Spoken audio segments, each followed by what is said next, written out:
ওরে ভাই কি হলি? মাথাটা তো ব্যথা করছে। ওর তো এখনো ব্যাপার হইলে ওষুধ আছে। হ্যাঁ ধরা।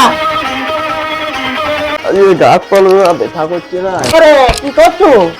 গাছ পা ব্যথা। তো এখনো ব্যাপার হইলে ওষুধ আছে তো ওই দিন নিয়ে। হ্যাঁ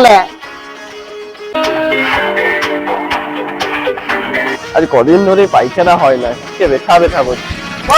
কি হাত উঠো কি করছো? এই তো অনেকদিন ধরে ব্যথা, পায়খানা হয় না ভাই। ওর তো এখনো ব্যাপার হইলে আমাকে আগে বলবি তো ওষুধ আছে তো। হ্যাঁ ধরা। গোলাটা কি ব্যথা, খুব খুব করছে গোলাটা। আরে কি হলি? আর ভাই বলি না, দুদিন ধরে গোলা খুব ব্যথা আর দমে খুব করছে। তো এখনো ব্যাপার হইলে তোর ওষুধ আছে। হ্যাঁ পালা, তুই সবসময় সিগারেট আর সিগারেট। দাঁড়া দাঁড়া রে। শালা হারামজাদা, শুধু কালকে সিগারেট আর সিগারেট আর সিগারেট।